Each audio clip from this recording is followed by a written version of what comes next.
Assalamualaikum warahmatullahi. Selamat bertemu kembali untuk video kali ini. Musim PKP ni lagi. Masih lagi dalam mood duduk rumah walaupun sedikit kelonggaran yang diberikan. Tapi tak nak kena juga kongsikan sikit dalam channel ini, iaitu sedikit perkongsian pengalaman misteri yang dialami oleh kawan aku sendiri, iaitu Syuk, ataupun nama dia Ahmad Syukri. Jadi kejap lagi kita akan sama-sama dengarkan apakah pengalaman yang boleh dijadikan sebagai satu iktibar untuk anda jugalah, mungkinlah kan, berkenaan dengan penunggu rumah. Jadi kalau nak tahu lebih lanjut, jom sama-sama kita dengarkan perkongsian daripada Syuk berkaitan dengan penunggu rumah.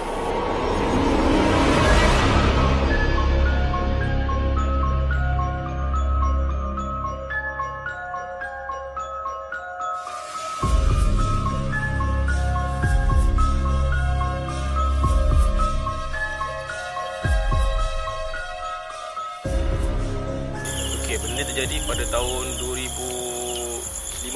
Ni cerita dia, aku ada beli rumah di Shah Alam. Dan rumah tu aku beli tahun 2010. Tapi sejak aku beli, aku tak nak tinggal di situ lah. Pasal aku sewakan kepada penyewa. Jadi disebabkan tempat situ memang ramai student, so aku ambil keputusan sewakan pada penyewa lah, pada student UiTM Shah Alam. Kemudian orang pun sewa daripada 2010 sampailah ke 2014. Okey, lepas aku decide untuk aku duduk di sana, aku minta dorang keluar dari rumah tu untuk aku masuk. Okey. Waktu keadaan aku masuk, sebelum tu aku tinggal di Bukit Jalil. Okey, waktu aku nak pindah ke Shah Alam, aku ambil satu keputusan yang drastik lah. Maknanya aku tak ada buat apa-apa preparation, aku sewa lori, kemudian lori datang, immediately terus pergi ke Shah Alam. Dalam masa yang sama, bila sampai di sana, aku panggillah kawan-kawan untuk cuci rumah, kemudian bersihkan sikit. Malam tu kita terus duduk. Aku terus duduk di sana. So bila aku duduk di sana, tanpa aku buat adat macam adat yang kita biasa buat lah, terus masuk. So bila aku terus masuk dalam keadaan macam tu, aku rasa tak apalah, aku redha lah, aku berserah pada Allah lah. Tapi Alhamdulillah, dalam tempoh 5-6 bulan aku duduk dekat sana, aku tak ada rasa something yang orang kata agak mistik, tak ada rasa beremang, tak ada rasa macam ada gangguan. So aku tinggal di sana dalam keadaan biasa, tenang. Berapa lama tu? Lebih kurang dalam 5-6 bulan. 5-6 bulan tak ada apa-apa Tak ada rasa apa-apa. Alhamdulillah lah. Maknanya bila malam tu, bila kita dah terjaga nak minum air kat bawah pun, kita boleh turun. Sikit pun tak ada rasa beremang, tak ada rasa macam ada orang pandang kita, tak ada. Alhamdulillah. So bila duduk di sana, ada satu ketika waktu tu aku demam. Aku demam, mungkin sebab aku kerja waktu tu kan. Aku demam. Bila aku demam, aku kerja separuh hari. Aku pun balik ke rumah. Aku duduk kat ruang tamu, aku buka TV dekat bawah lah. Kemudian bila aku tengok TV, aku rasa badan aku macam penat sangat disebabkan demam tu. Aku tutup TV. Bila aku tutup TV, aku nampak ada bayangan melintas kat belakang aku. Naik tangga nak pergi ke atas. So pada peringkat tu aku rasa macam itu mungkin aku demam kan. Mungkin aku punya penglihatan aku mungkin tak berapa jelas, ataupun mungkin aku punya perasaan. Aku pun buat ignore benda tu. Bagi aku mungkin tu lintasan, bukan niat untuk mengganggu. So aku pun teruskan kehidupan aku macam biasa. Tapi bila masuk ke peringkat 3 hari tu, demam aku tak surut. Aku pergi klinik, doktor kata normal.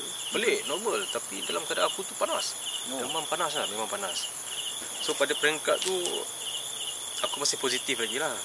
Mungkin aku cakap, mungkin ada faktor, mungkin kesihatan aku lah. Aku refer pada hospital. Aku pun pergi lah hospital PPUM, Hospital Universiti dekat PJ. Aku pergi kat sana ambil nombor giliran. Sewaktu aku ambil nombor giliran tu, aku macam nak tumbang tau badan. Sampai terpaksa duduk sandar dekat dinding. Sementara nak menunggu nombor tu kan. Bila sampai turn aku, doktor jumpa aku, check temperature, check aku punya tekanan darah semua. Basically doktor kata normal. Maknanya aku tak ada masalah apa-apa pun.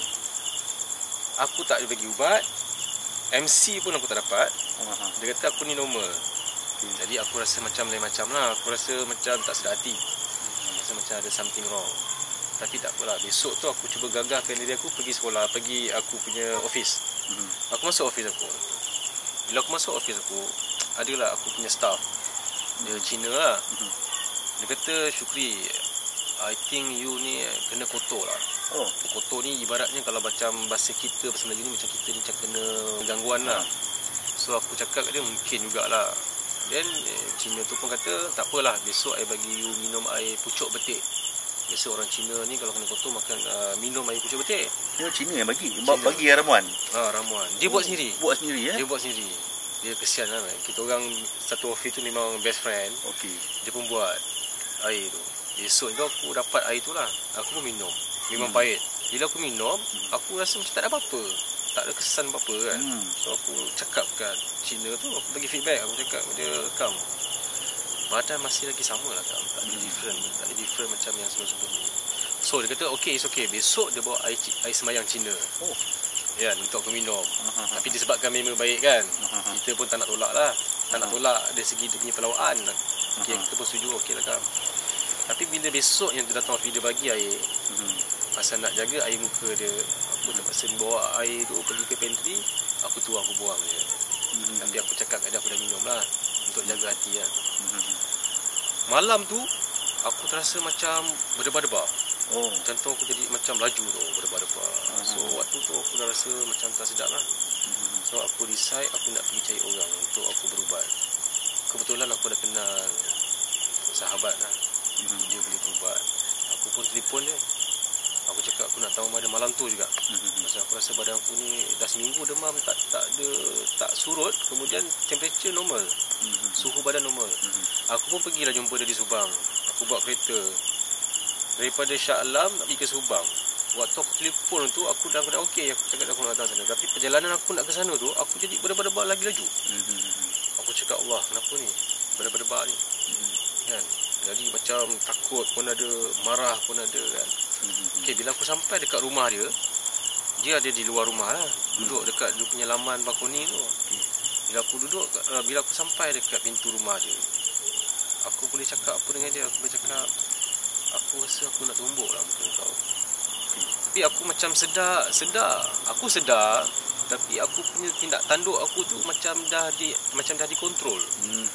Ya, aku boleh kontrol lah waktu tu, tapi aku rasa macam aku bergerak sendiri tu. Perbuatan tu bergerak sendiri. Aku nak marah kau, tapi aku cakap balik kat kawan aku lah. Aku minta maaf lah. Aku cakap kat dia, minta maaf lah. Yang cakap ni mulut, bukan hati lah. Hati takkan nak kata macam tu kan. Tapi sebabkan member aku tu, dia tahu aku macam mana.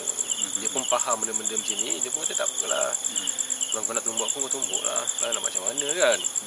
So aku pun rasa macam tak sedap. Badan pun rasa tak sedap. Aku kata dia tak apalah ni, kita teruskan lah perubatan ni kan. Okey lah, aku masuk rumah dia. Bila aku masuk ke rumah dia, lagi aku punya hati aku berdebar-debar. Terasa macam mana nak kata, debaran tu macam kencang tau kita punya jantung ni kan. Dia sampai di rumah dia bagi aku air lah. Dia bagi aku air, dia selawat, dia ada baca-baca sikit lah air tu. Bagi aku minum. Aku pun minum dalam, dia minta aku selawat lah. Aku pun selawat, aku minum. Lepas aku minum air tu, aku terus lost. Aku lost dalam keadaan, bukannya aku cakap aku lost tu hilang terus. Aku jadi tenggelam, kemudian aku bercakap. Aku punya gaya aku pun dah lain. Cara duduk aku dah lain. Aku duduk macam panglima. Duduk macam dalam keadaan macam ni lah. Duduk kan, dalam keadaan macam panglima lah. Kemudian aku cakap dekat dia. Dia tanya aku, asal daripada mana? Aku boleh jawab pun tau. Aku boleh jawab, aku datang daripada Bukit Cerakah. Kan? Tu apa kau nak dengan saudara aku ni? Yang member aku tanya lah kat aku. Yang merawat aku tu. Lepas tu aku cakap dekat dia, sekarang ni aku nak dia keluar daripada rumah aku.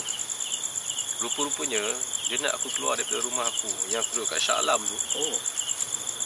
Rupa-rupanya yang aku duduk dekat Shah Alam tu dah ada penghuni lain. Dah ada penghuni lain. Dia menjaga rumah aku tu. Dia kata rumah aku tu tapak lama dia. Pasal rumah aku tu memang betul-betul berdekatan dengan Bukit Cerakah.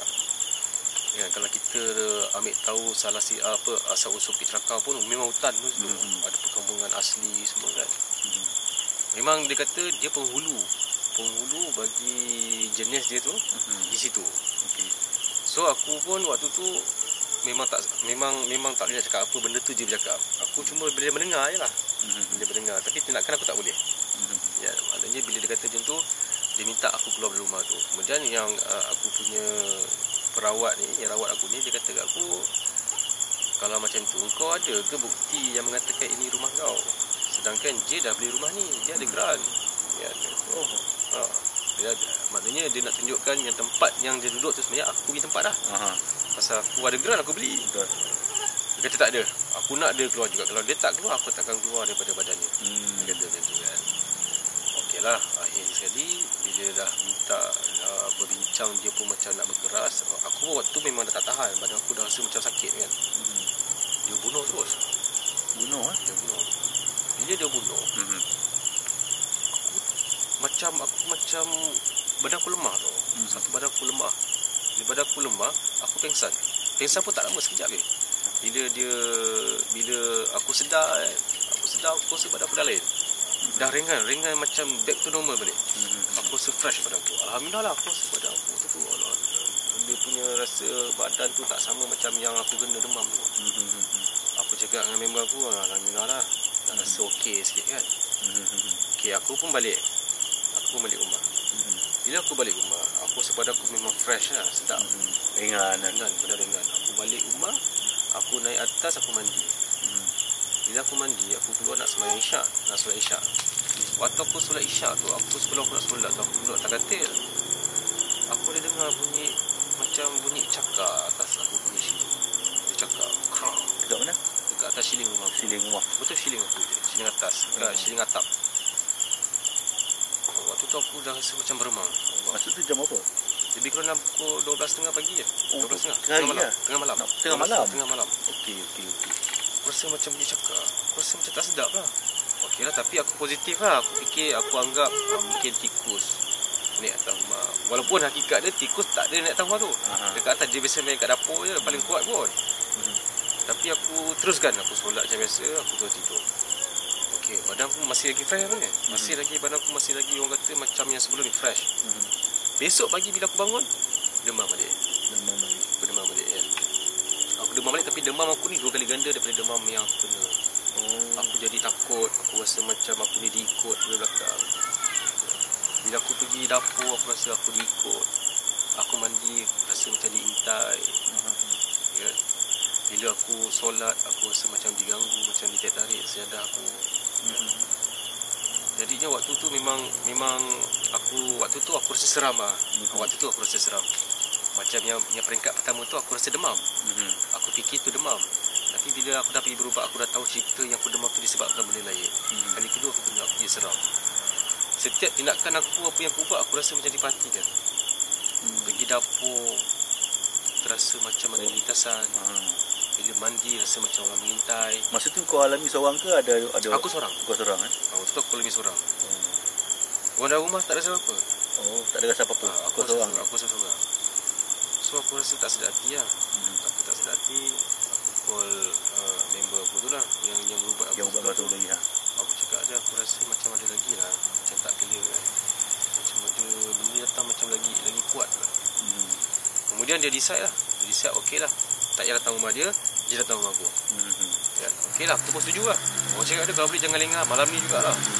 Pasal aku dah tak tahan lah. Aku rasa macam tindakan aku waktu tu diekori kan. Kau tak senang lah. Tak senang. Aku tidur, bila aku kalih belah sini, aku rasa macam dicuit. Dicuit kan. Sampai tahap nak mandi, nak berak ke, nak buang air, nak kencing, semua macam diperhatikan. Last sekali, dia datang rumah aku malam tu. Masa dia datang rumah aku tu, aku pergi jalan, direction rumah aku semua. Okey, dia dah sampai depan rumah aku tu. Dia masuk pagar, aku halau dia. Aku boleh halau dia. Aku cakap dia. Masa tu kau sedar? Masa tu macam peringkat yang hari pertama aku pergi. Aku cakap aku sedar, tapi mulut aku berkata-kata. Mulut aku bercakap. Aku halau dia. Aku cakap dia, kau balik lah Lin. Kau balik lah. Pasal tu dia datang dengan kawan-kawan dia, 3 orang. Kawan-kawan aku jugalah. Aku halau semua. Aku cakap dia, tak payahlah makan sini, semak kan.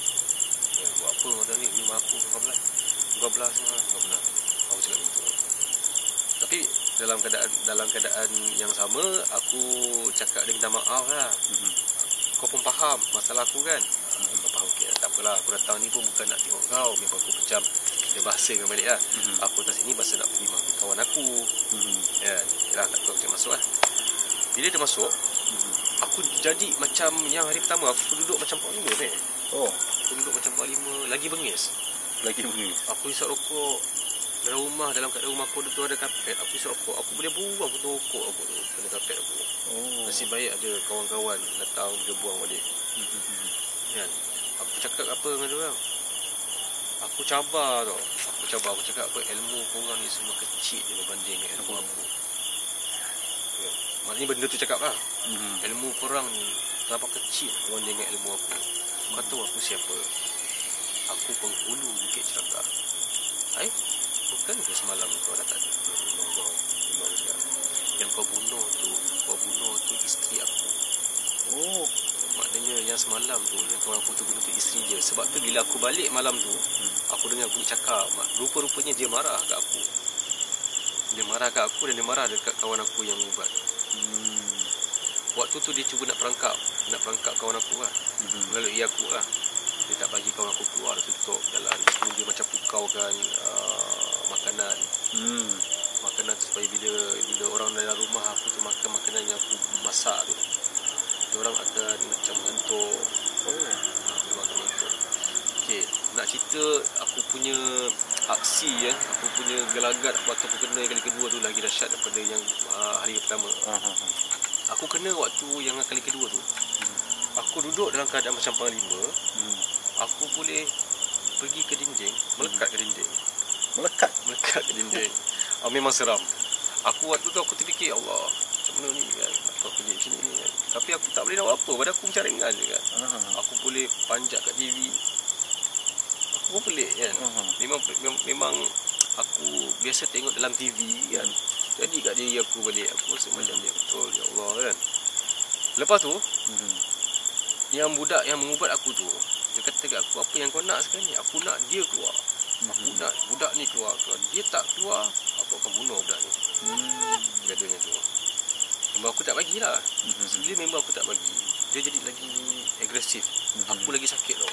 Badan aku lagi sakit. Pasal aku terpaksa kena ikut aksi dia. Dia mengamuk, dia meronta-ronta kan.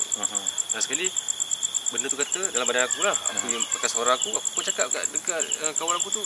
Kalau kau tak nak budak ni keluar, kau tunggu aku panggil kawan-kawan aku.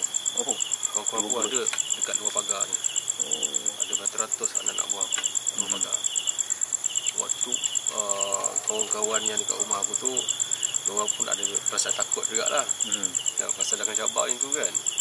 Tapi dia yang budak mengubat aku tu suruh aku keluar rumah. Pergilah kau panggil kawan-kawan kau kalau kau rasa kau nak panggil. Tapi bila aku nak pergi keluar, aku tak lepas, macam ada blok.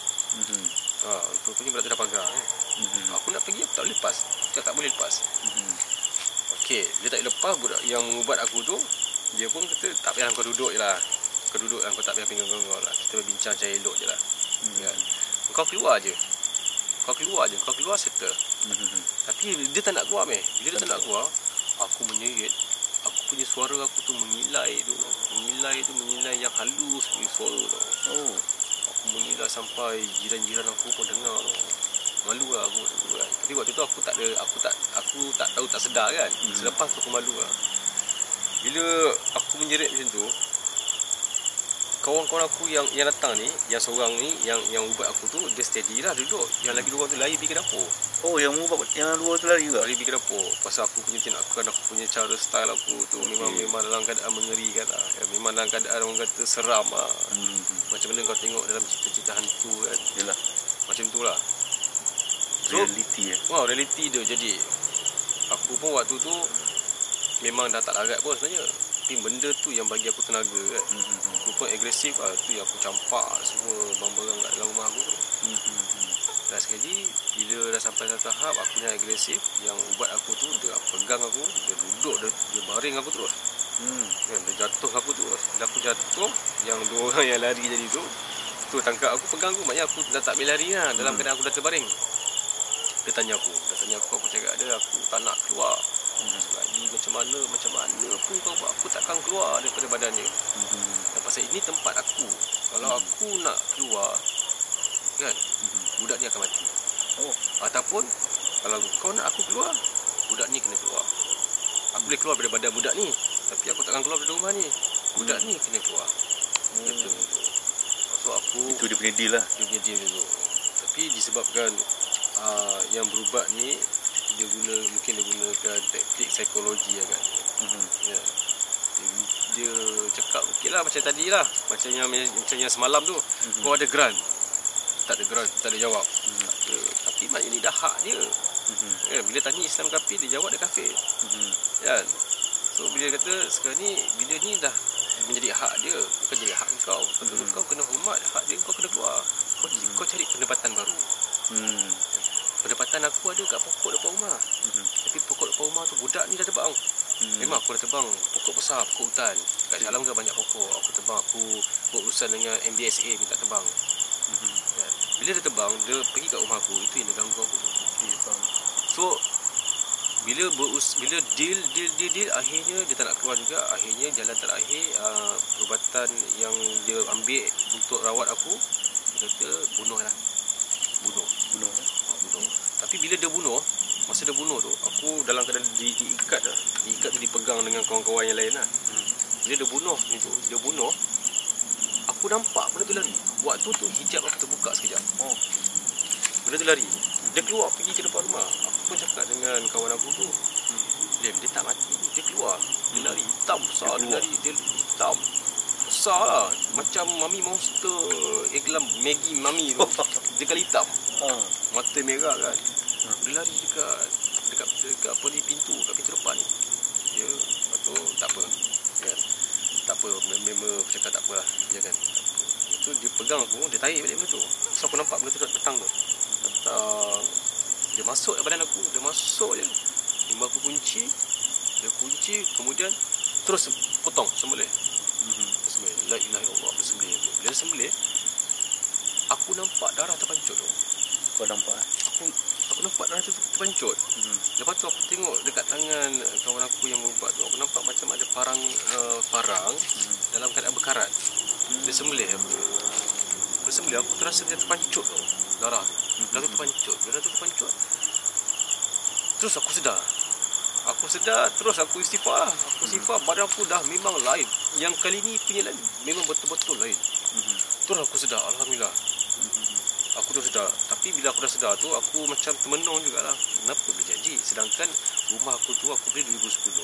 Aku duduk 2015. Aku sewakan dah 5 tahun.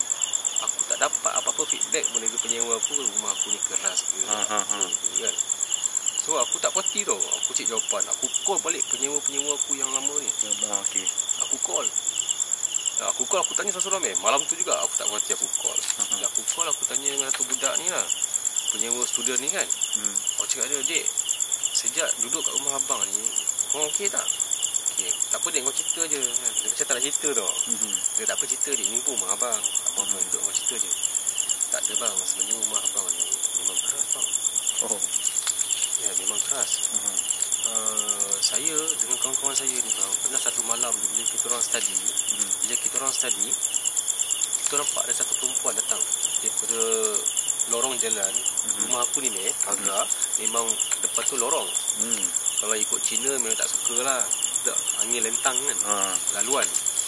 Dia kata nampak ada satu lembaga putih, perempuan baju putih datang masuk ke rumah aku, pagar tertutup tapi dia boleh tembus masuk ke dinding rumah, terus naik ke tangga. Dia nampak bang, bukan saya seorang bang, ada 2-3 orang nampak. Lepas tu malam tu kita orang tidur, tiga-tiga tu kena himpit. Saya tak bernafas, macam kursi pun tak lepas. Dan sekali baca sebab Allah baru lega. Kata lepas tu okey lah. Okey, aku cakap okey, maknanya aku dah nampak lah sebab apa aku berkena ni kan. Lepas tu yang lagi best, lepas aku dah sihat, aku nak buat sikit kenduri lah. Pasal aku masuk rumah tu pun, dulu pun aku tak buat kenduri, doa selamat semua kan. Aku pun panggil anak-anak tahfiz atau rumah aku. Aku pun panggil jiran aku semua. Aku panggil jiran aku tu, aku cuba nak cakap dengan orang lah, macam mana keadaan kat sini, semua okey ke. Aku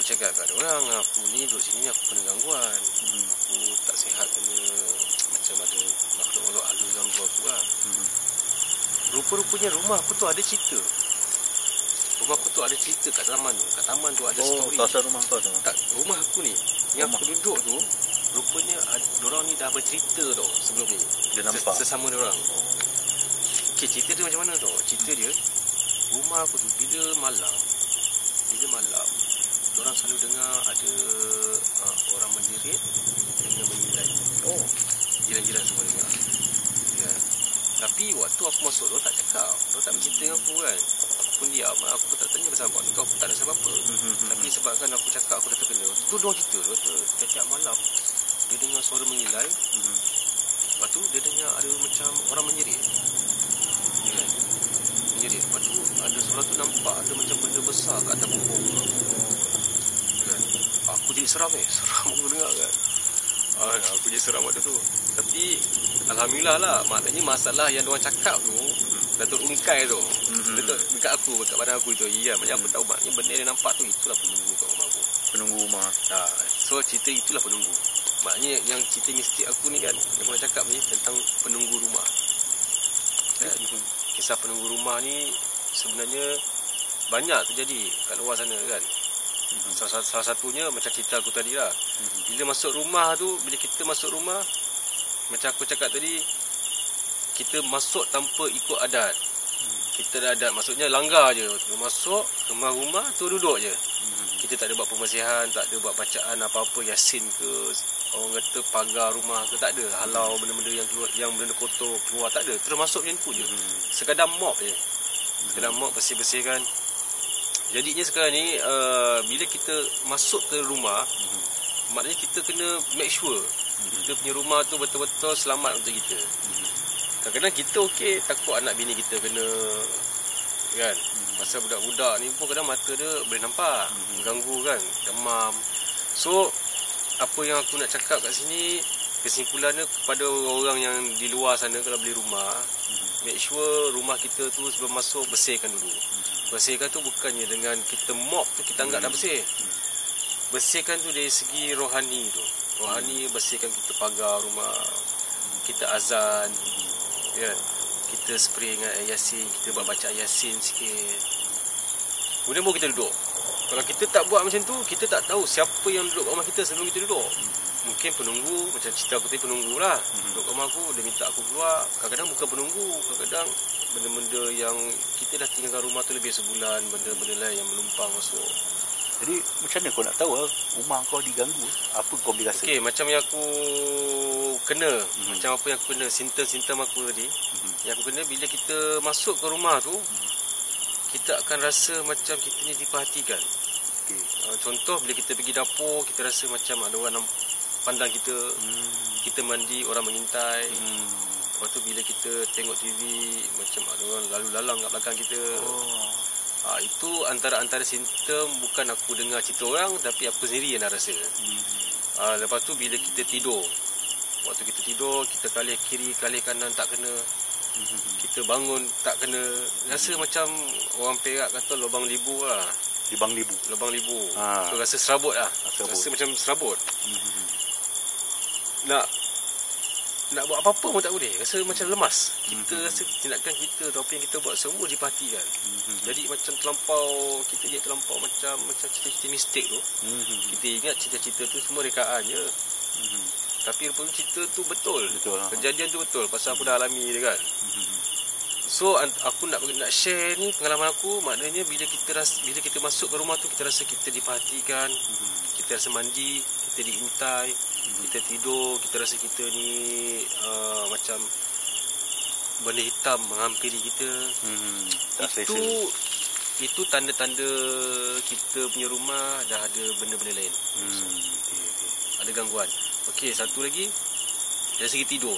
Kita lupa nak cerita dari segi tidur. Hint yang kita dapat waktu tidur tu, ular. Aku mimpi ular. Ular. Peringkat awalnya aku lupa waktu tu aku ada mimpi ular. So bila aku mimpi ular, selepas tu yang aku demam tu. Maknanya benda tu datang dalam, dia bagi aku hint dan dia menjelma ular dalam mimpi aku. Waktu aku demam. So bila aku tanya balik dengan orang yang mengubat aku tu, apa yang aku mimpi ular tu, apa kesan aku mimpi ular tu. Lepas tu dia pun kongsi aku cerita tu. Sebenarnya kalau aku mimpi ular, itu tanda-tanda sihir dah masuk mengganggu aku. Dah mengganggu aku. Mungkin aku waktu tu aku masih normal, tapi dia dah mengambil nak mengganggu aku. Tapi memang betul, bila aku mimpi ular tu besok tu aku demam tu. Aku demam teruk. Maknanya ingatlah yang kat luar sana, kalau tidur mimpi ular ataupun mimpi benda-benda hitam, cepat-cepat kita pergi berubat. Janganlah kita anggap itu sekadar mimpi. Memang betul mimpi sekadar mimpi mainan tidur. Tapi ada mimpi yang bukan mainan tidur. Mimpi gangguan hidup. Mimpi dia ada gangguannya. Kadang mimpi ni dia memang mainan tidur. Tapi ada mimpi gangguan hidup. Okey, itu dia sedikit pengalaman daripada show. Macam mana? Mungkin ada juga pengalaman yang pernah juga dialami oleh anda juga kan. Tapi apapun, terima kasih kerana sudi menonton video ini, dan sama-sama support ya. Kepada yang belum subscribe, boleh subscribe Ewa Studio, like, komen dan juga share sebagai satu benda yang bermanfaat mungkin kita sama-sama. Kalau ada yang nak masuk rumah baru tu kan, ini pun ada benda yang boleh kita kongsikan sama-sama. Okey, jadi sekat ni sahaja video untuk hari ini ataupun kali ini. InsyaAllah kalau ada video-video terbaru kami akan upload, cuba upload dari masa ke semasa ya. Jumpa lagi. Assalamualaikum warahmatullahi wabarakatuh. Bye.